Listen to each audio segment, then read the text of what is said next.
चलिए welcome back. Part 3 है और इस पार्ट में मैं अब बात करने वाला हूं अबाउट डबल टॉप्स। हम लोग रिवर्सल पैटर्न्स पढ़ रहे थे पार्ट 2 तक। हेड एंड शोल्डर मैंने आपको ढंग से समझा दिया था और उसके बाद में इससे रिलेटेड जो टारगेट प्राइस कैलकुलेशन के एक इक्वेशन था वो भी मैंने बताया। मैं आपको बता देना चाहता हूं कि टारगेट प्राइस से रिलेटेड सवाल भी आते हैं, तो आपको इसको एक प्रैक्टिकल के तौर पे कंसिडर करना चाहिए। डबल टॉप्स की अगर मैं बात करूं तो सर अगेन ये भी एक रिवर्सल पैटर्न है। यहां पे आपके जो टॉप्स बनते हैं ये अगर 2 बार बन जाए तो समझ लेना there is a strong resistance at this level. तो स्टॉक प्राइस इसके ऊपर तो नहीं जाएगा। दैट मीन्स यहां तक जितनी भी बढ़त आनी थी वो आ गई। अब यहां से गिरावट आने का समय आ गया है। गिरावट कितनी आएगी? अगेन वेरी सिंपल, आपको यहाँ पे एक रेजिस्टेंस और एक सपोर्ट लेवल ढूंढना है।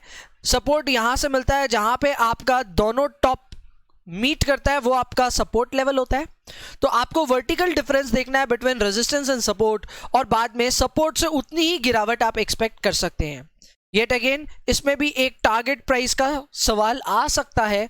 You just have to ensure what is the gap between resistance and support, that is what you can find the price to fall from support. Got the point? इसको हम लोग बोलते हैं double top. Triple tops वगैरह भी possible है, वो सब आप अदर्स कैटेगरी में देख पा रहे हो। क्लियर? ये देखिए अदर्स के नाम पे क्या क्या पढ़ रहे हैं हम। Inverse head and shoulder. Head and shoulder जैसे एक अप ट्रेंड को रिवर्स करते हैं डाउन ट्रेंड से, तो उसको हम लोग हेड एंड शोल्डर बोलते हैं। वैसे ही एक डाउन ट्रेंड अगर अप ट्रेंड से रिवर्स हो तो उसको हम लोग बोलते हैं inverse head and shoulder. Important है बट कवर अलग से नहीं किया जाता, बुक में मैंने भी नहीं किया। इंस्टीट्यूट की बुक में मुझे जितना याद है प्रैक्टिस प्रॉब्लम एक है, तो थोड़ा सा ध्यान दीजिएगा। यहां आपका टारगेट प्राइस गिर रहा था, वहां पे टारगेट प्राइस बढ़ेगा। Got the point? Neckline plus head minus neckline होगा, देखना उस पर थोड़ा ध्यान देना, ठीक है। Inverse head and shoulder important, there is a question, आप वहां से प्रैक्टिस कर सकते हो। ट्रिपल टॉप्स सिर्फ नाम याद रख लो हो जाएगा। फिर double bottoms and triple bottoms are also there. जिस तरह tops are a signal of end of up trend, उसी तरह bottoms are a signal of end of down trend. Simple है, डबल एंड ट्रिपल इतने अंतर है कि कितने टॉप्स बन रहे हैं। 2 बन रहे हैं तो डबल टॉप्स, 3 बन रहे हैं तो ट्रिपल टॉप्स। सिंपल है, ज्यादा जानने की दरकार नहीं है। आइए, रिवर्सल पैटर्न्स तो हमने पढ़ लिए, अब हम पढ़ेंगे कंटिन्यूएशन पैटर्न्स। कंटिन्यूएशन पैटर्न्स के नाम पे 3 चीजें हैं यहां पे जो हमको पढ़नी है। पहले है ट्रायंगल्स। ट्रायंगल्स नोटिस करने वाली चीज है। यहां पे नोटिस ये करना है कि ये बनता कैसे है। तो सर इसके बनने के लिए lower highs and higher lows होना बहुत जरूरी है। क्या होना चाहिए sir? Lower highs and higher lows. ऐसा होने से आप देखिए यहां पे नोटिस कीजिए हमारे लोज हायर होते जा रहे हैं और हाइज लोअर होते जा रहे हैं, तब जाके ये ट्रायंगल कंप्लीट हो पाता है। आप देख पा रहे हो ये वाला ट्रायंगल बन रहा है। क्लियर है? Triangle is a signal of continuation pattern. अब ये इंपॉर्टेंट है, एग्जाम में आपसे पूछा जाएगा which of the following is a continuation pattern and which of the following is a reversal pattern. So remember my friends, double tops, triple tops, double bottoms, triple bottoms, head and shoulder, inverse head and shoulder, these are reversal, while triangle and rectangle are continuation patterns. Flags and pennants are also continuation patterns, हम उनके ऊपर में भी बात करेंगे। तो जब ये ट्रायंगल बनेगा तो समझ लेना कंटिन्यूएशन होने वाला है। ट्रायंगल सर कैसा भी हो सकता है। ट्रायंगल सिमेट्रिकल भी हो सकता है, असेंडिंग भी हो सकता है या डिसेंडिंग भी हो सकता है। It's totally on that. Clear है? नेक्स्ट बात करते हैं सर हम लोग अपने रेक्टेंगल्स पे। तो सर रेक्टेंगल्स में इस तरह का एक रेक्टेंगल बनता है, डबल टॉप, ट्रिपल टॉप। समझ लो इधर में ना टॉप्स और बॉटम्स दोनों हो रहे हैं। टेक्निकली अगर आप देखोगे तो अगर टॉप्स और बॉटम्स दोनों हो रहे हैं तो समझ लेना ट्रेंड विल कंटिन्यू। इसको हम लोग रेक्टेंगल्स बोलते हैं। दिखने से ही समझ में आ रहा होगा और कोई फर्दर एक्सप्लेनेशन की यहाँ पे दरकार है भी नहीं। अदर्स में फ्लैग्स एंड पेनेंट्स है। इनके नाम पे आपको बस इतना जानकारी रखना है that these constitute to both rectangles and triangles. जब एक ऐसा पैटर्न बने जहां रेक्टेंगल्स भी बन रहे हैं और ट्रायंगल्स भी बन रहे हैं, दोनों का मिक्सचर बन रहा है in a very very short term price chart, एक बहुत ही शॉर्ट टर्म प्राइस चार्ट में अगर आपको ट्रायंगल्स और रेक्टेंगल्स दोनों नजर आने लग जाएं तो आपको वो फ्लैग्स एंड पेनेंट्स का पैटर्न बता रहा है। आपको बस इतना ध्यान रखना है, और जब भी ऐसा कोई पैटर्न होगा तो समझ लेना trend will continue. So that was it for continuation pattern as well, and I think we are moreover done. Yes, we are done. तो technically break तो यहाँ पे होना चाहिए था, यहाँ पे मुझे पैटर्न्स कंप्लीट करने के बाद अब मैं इंडिकेटर्स में मूव करूंगा। टेक्निकली यहाँ ब्रेक होना चाहिए था, but just because we have taken an abrupt break in the last part, मैं यहाँ पे कंटिन्यू करने वाले हूँ। क्लियर है? But here is where one segment is ending. Now we are jumping on to price indicators. Sir indicators की दुनिया में सबसे इंपॉर्टेंट इंडिकेटर्स जो है वो प्राइस बेस्ड इंडिकेटर्स ही हैं, और इनमें दो प्राइमरीली इंडिकेटर्स हैं जो हम रोजमर्रा की जिंदगी में बहुत ज्यादा यूज करते हैं। पहला है मूविंग एवरेज, दूसरा है बॉलिंजर बैंड्स। मूविंग एवरेज की अगर मैं बात करूं तो ये बहुत सिंपल है सर। सपोज कीजिए एक स्टॉक है जो लास्ट दिन 200 पे था, मतलब दिन मैं बता रहा हूं 210, 220, 230 और 240। सपोज कीजिए ये शेयर प्राइसेस रहे।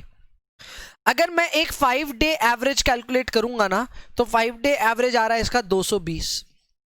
ये एवरेज मैं हर रोज कैलकुलेट कर सकता हूं। हर एक दिन ट्रेडिंग बढ़ेगी तो एक नया डेटा उसमें जुड़ जाएगा, पुराना डेटा एक निकल जाएगा। आप हर दिन एक 5-5 दिन की एवरेज की वैल्यू कैलकुलेट कर सकते हो। जब इन एवरेजेस को आपस में कनेक्ट करेंगे ना, तब उसे हम बोलते हैं मूविंग एवरेज। याद रखिए, आज से लेके पिछले 5 दिनों की एवरेज ले लीजिए, उसका एक बिंदु डॉट कीजिए, फिर अगले दिन वापस 5 नए आपके पास आ गए। 5 नए कैसे आए? एक नया दिन ऐड हुआ और 4 पुराने दिन बचे रहे, एक पुराना दिन गायब हो गया उसमें से। That means every single day you will take 5 preceding closing prices and then you will create an average out of it. जब एवरेज क्रिएट करेंगे तो ये काम सिलसिला दोहराओ काफी टाइम तक। जब होगा बहुत बार, तब आपको इन सारे एवरेजेस को कनेक्ट करने का मौका मिलेगा और उसे हम बोलेंगे 5 day moving average. This is very very simple and देख के ज्यादा बेटर समझ में आएगा। सबसे पहले पॉइंट नंबर 1 में यही बात लिखा हुआ है, moving average is basically the mean of last n days. जैसे मैंने 5 दिन का एग्जांपल लिया और उसकी मीन कैलकुलेट की 220, वैसे ही आप भी कर सकते हो। दूसरा बात ये बोला जा रहा है कि n जितना ज्यादा लार्जर होता जाएगा, यानी कि जितनी बड़ी आप मूविंग एवरेज लोगे, 5 दिन से बेहतर होगा 10, 10 से बेहतर 20। क्यों? क्योंकि ये मूविंग एवरेज उतनी स्मूदर होते जाएगी। The larger the value of n, the smoother will be the moving average। करके देखो ना, प्रैक्टिकली मनी कंट्रोल में जाओ, मूविंग एवरेज डालो, नंबर ऑफ डेज चेंज करो, ये तो ऐप में भी हो जाएगा। करके देखो और फिर देखो मूविंग एवरेज स्मूथ हो रहा है कि नहीं हो रहा। Third point is moving average can be viewed as a resistance और सपोर्ट। ये हो सकता है कैसे, मैं बताऊंगा। और गोल्डन क्रॉस और डेड क्रॉस, ये दो तरह के क्रॉस पोजिशन होते हैं। गोल्डन क्रॉस आपको बताता है बाई करने का और डेड क्रॉस आपको बताता है सेल करने का। आइए बात शुरू करते हैं। यहां पे आप देखिए, मैंने दो तरह के मूविंग एवरेजेस प्लॉट किए हैं। एक है 10 डे मूविंग एवरेज और एक है 120 डे मूविंग एवरेज। इनमें से कौन सा स्मूदर है? ऑब्वियसली 120, ये तो हम पढ़ के आए हैं। एन जैसे जैसे बढ़ेगा वैसे वैसे मूविंग एवरेज स्मूथ होते जाएगा। अब बात होती है कि भैया ये गोल्डन क्रॉस और डेड क्रॉस क्या है, ये समझाइए ना। बहुत सिंपल है। जब सर एक छोटी मूविंग एवरेज बड़ी मूविंग एवरेज को नीचे से काटे ना, नीचे से, ये है नीचे से, देखिए ये मेरी बड़ी वाली मूविंग एवरेज है और ये मेरी छोटी वाली मूविंग एवरेज है। सो छोटी वाली मूविंग एवरेज नीचे से काट रही है। जब नीचे से काटती है ना, इसका मतलब है कि यहां पे एक अप ट्रेंड की शुरुआत देखने को मिलेगी। और अप ट्रेंड को हम लोग जब एंट्री करते हैं उसको हम बोलते हैं golden cross. That means this is a situation, this is a position where you can create gold out of it. इसे हम बोलते हैं गोल्डन क्रॉस। यहां पे एक शॉर्ट टर्म मूविंग एवरेज एक लॉन्ग टर्म मूविंग एवरेज को नीचे से काटती है। वहीं पे एक डेड क्रॉस जो होगा, वहां पे हमारी जो शॉर्ट टर्म मूविंग एवरेज है वो लॉन्ग टर्म मूविंग एवरेज को ऊपर से काटेगी। जब ऊपर से काटेगी तो उसे हम बोलेंगे dead cross. This is a signal of selling your shares. ये बताता है कि भैया यहां से एक डाउन ट्रेंड शुरू होने वाली है। क्लियर है? तो ये होता है एक गोल्डन क्रॉस और एक होता है डेड क्रॉस। आई होप आप अच्छे से समझे। मैं फिर रिपीट कर दूं, दो मूविंग एवरेजेस आपको चाहिए, एक चाहिए कम एन की, एक चाहिए ज्यादा एन की। जो शॉर्ट टर्म मूविंग एवरेज होगी वो लॉन्ग टर्म मूविंग एवरेज को ऊपर से काटती है कि नीचे से, उस पर डिपेंड करता है गोल्डन क्रॉस बनेगा कि डेड। अगर नीचे से काटा तो अप ट्रेंड है यानी कि गोल्डन क्रॉस, और अगर ऊपर से काटा तो डाउन ट्रेंड है यानी कि डेड क्रॉस। सिंपल है। ये हो गया मूविंग एवरेज के बारे में। अब बात करते हैं हम बॉलिंजर बैंड्स के बारे में। सिंपल स्टफ है सर। यहाँ पे आपको एक मूविंग एवरेज तो लेनी ही है, पर मूविंग एवरेज के ऊपर एक और लाइन बनानी है और नीचे भी एक और लाइन बनानी है। यानी कि अगर मैं बताऊं आपको तो कुछ ऐसा होगा, लेट मी सी, अगर स्पेस है मेरे पास, मैं दिखाता हूं यहां पे आपको। सपोज कीजिए सर हमारा ये कोई मूविंग एवरेज है, क्लियर है। अब ये मूविंग एवरेज के आपको ऊपर एक बैंड बनाना है और नीचे एक बैंड बनाना है।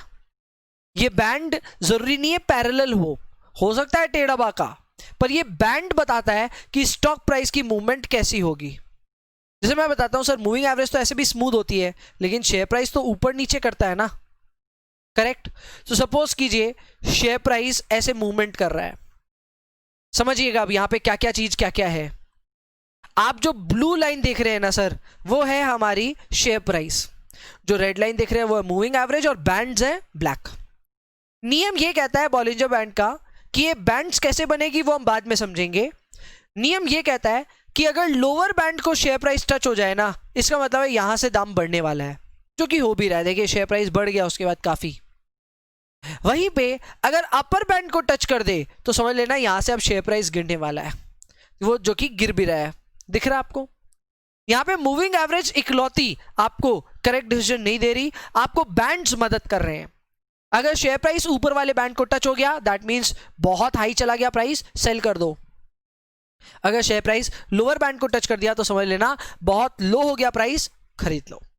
क्लियर है? ये होगा कैसे, कैसे संभव है, उसको अब डिटेल में थ्योरेटिकली समझते हैं, बट ये था बॉलिंजर बैंड के बारे में कहानी।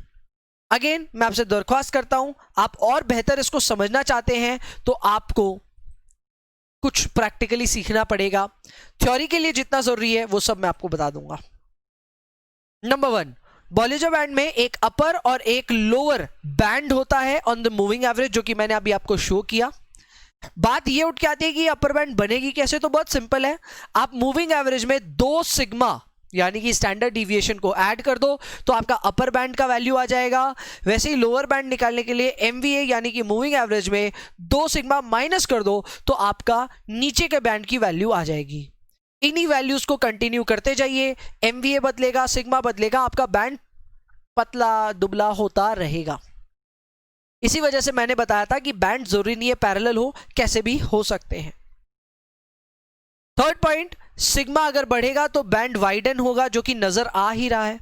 अगर सिग्मा बढ़ते जाएगा तो दोनों बैंड के बीच में जो डिफरेंस है वो बढ़ जाएगा, और ये डिफरेंस बढ़ जाने की वजह से हम लोग समझ जाएंगे कि हाँ भैया सिग्मा चेंज हो गया यहां पे।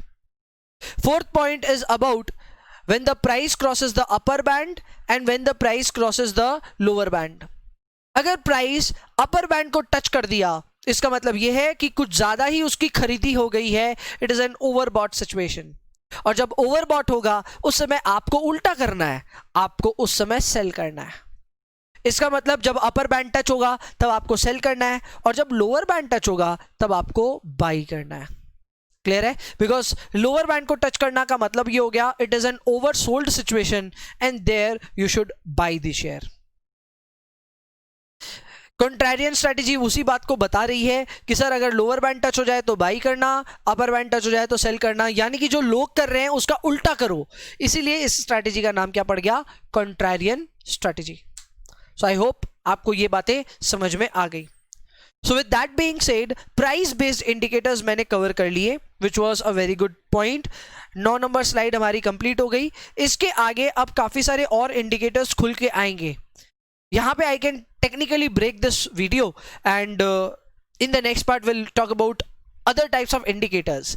अभी के लिए बस इतना समझिएगा कि मैंने इस वीडियो में आपको डबल टॉप्स, ट्रिपल टॉप्स वो सब तो समझाया ही, रिवर्सल पैटर्न समझाया, कंटिन्यूएशन पैटर्न समझाया, और उसके बाद में मैंने आपको थोड़ा बहुत एक आइडिया दिया अबाउट प्राइस बेस्ड इंडिकेटर्स, जहां मूविंग एवरेज और बॉलिंजर बैंड्स के बारे में पढ़े। अगले वीडियो में हम लोग आगे बढ़ेंगे, ट्रेंड, अभी इंडिकेटर्स खत्म नहीं हुए पर इंडिकेटर्स की दूसरी वैरायटी के बारे में पढ़ेंगे। तब तक के लिए स्टे ट्यून्ड और अगले वीडियो में मिलते हैं। तब तक के लिए पढ़ाई करते रहें। सी यू देन, बाय बाय।